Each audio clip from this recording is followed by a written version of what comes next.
Hello friends, welcome to my channel. Today we will discuss most important questions of Unit 1 Educational Studies और ये बहुत important question है हमारे net का जो एग्ज़ाम है जून 2025 के रेफरेंस में अगर देखा जाए। चलिए देखते हैं। नेचुरलिज्म इज ह्यूमैनोसेंट्रिक, सोशियोसेंट्रिक, चाइल्ड सेंट्रिक या एनवायरनमेंट सेंट्रिक। तो नेचुरलिज्म जो है वह किस तरह का इसकी क्या प्रकृति है? Environment centric. नेचुरलिज्म जो है वह एनवायरनमेंट सेंट्रिक है, यह हमारे एनवायरनमेंट पे ज़्यादा जोर देती है। Positivism is the synonym of the word uncertainty, empiricism, right manner या पेसिमिज्म। तो पॉजिटिविज्म जो है वह एम्पिरिसिज्म पर इसका जो है सिनोनिम वर्ड है। Third question, social stratification implies social inequality, social injustice, social equality and social justice. तो सोशल स्ट्रैटिफिकेशन जो वह सोशल इनइक्वालिटी पर इसका मतलब होता है। सोशल स्ट्रैटिफिकेशन जो है यह किसको महत्व देती है? सोशल इनइक्वालिटी, इसका मतलब ये होता है। Ways of promoting national integration, political unity, social unity, emotional integration, inter religious marriages. अगर हम नेशनल इंटीग्रेशन को प्रमोट करेंगे तो इसमें कौन कौन सी एक्टिविटी है जो नेशनल इंटीग्रेशन को प्रमोट करती है? वो है political unity, social unity and inter religious marriages, यानी इमोशनल इंटीग्रेशन जो है वह नहीं होगा।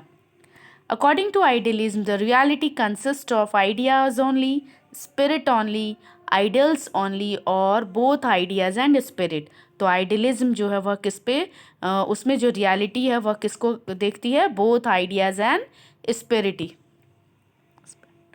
Technique of measurement of the patterns of social behaviour in a group is known as sociogram, interactional analysis, social distance scale या फिर sociometry. तो यहाँ पर डी नंबर, ये डी नंबर है, डी नंबर होगा sociometry. In symbolic interaction approach to sociology of education focuses on classroom activities, co curricular activities, cultural interactions among learners, activities in classroom, playground and other school related places। यानी symbolic interaction में जो sociology के according sociology of education के according वह किस पे ज़्यादा focus करता है? Activities in classroom, playground and other school related places. Caste system is harmful because it denies social mobility, it hinders national unity, it doesn't allow intercaste marriage या it separates social from political life। तो caste system जो है वह harmful क्यों है? Because it hinders national unity, हमारी राष्ट्रीय एकता को यह बाधा डालती है, हिंडर करती है। New social movements are backed by ICT, an outcome of liberalization, privatization and globalization, an outcome of a post-industrial economy or less violent, then it is an outcome of post-industrial economy.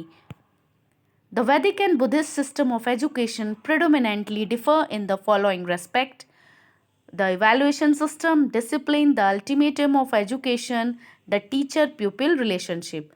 Then what will be the answer? वैदिक और Buddhist system of education में mainly इन सब अगर देखा जाए ये सब respect में तो कौन इसमें डिफर करता है? Ultimate aim of education.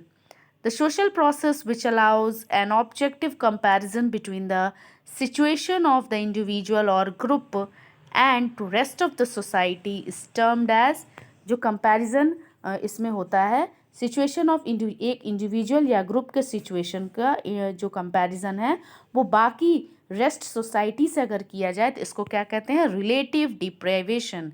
Relative deprivation.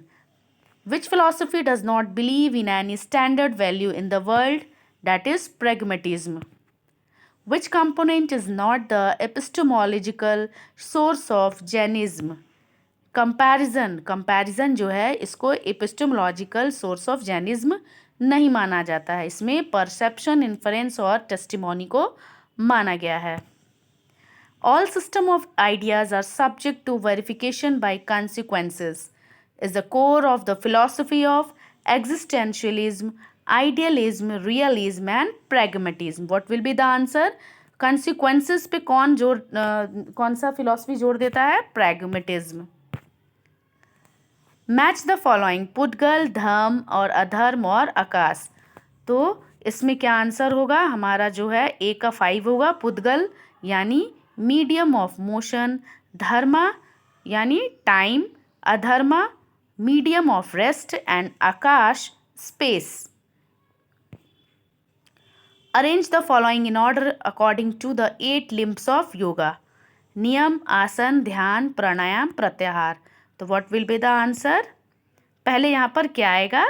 यहाँ पर जो पहले आएगा ए आएगा नियम, यानी यहाँ पर बी नंबर है ABDEC. तो यहाँ पे सबसे पहले ए आएगा नियम, फिर आसन, उसके बाद आएगा प्राणायाम, इसके बाद प्रत्याहार और तब जाकर क्या आएगा? ध्यान. सबसे लास्ट में ध्यान और उसके बाद समाधि आती है. यानी बी नंबर इसका आंसर सही होगा, ABDEC.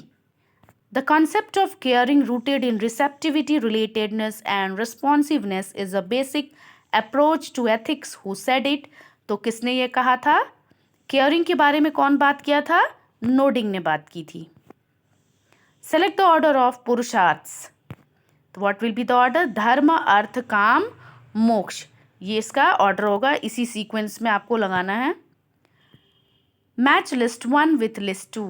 महात्मा गांधी, बेसिक एजुकेशन होगा. रविंद्रनाथ टैगोर, इन्होंने किसका दिया था? Aesthetic education. और विवेकानंद ने बोला था मैन मेकिंग एजुकेशन पे जोर लगाया था, यानी मैन डेवलपमेंट के लिए. और औरबिंदो ने इंटीग्रल एजुकेशन के लिए इन्होंने अपनी सजेशंस दी थी. तो Mahatma Gandhi basic education, Rabindranath Tagore aesthetic education, Vivekananda man making education and Aurobindo integral education. According to Rabindranath Tagore, which are the sources of knowledge?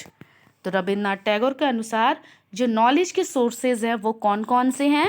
Life, nature and teacher. जैसा कि हम जानते हैं रविंद्रनाथ जो थे वो एक नेचुरलिस्ट भी थे, इसीलिए वो लाइफ, नेचर और टीचर पर उन्होंने ये हमारे सोर्सेज ऑफ नॉलेज होते हैं.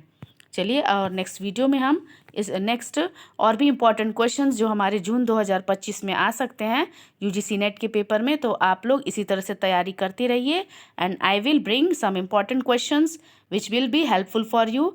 अगर आपको हमारी वीडियो हेल्पफुल लगी तो प्लीज़ हमारे चैनल को सब्सक्राइब करिए और हमारे चैनल को सब्सक्राइब करके और हमारी वीडियो को लाइक करिए.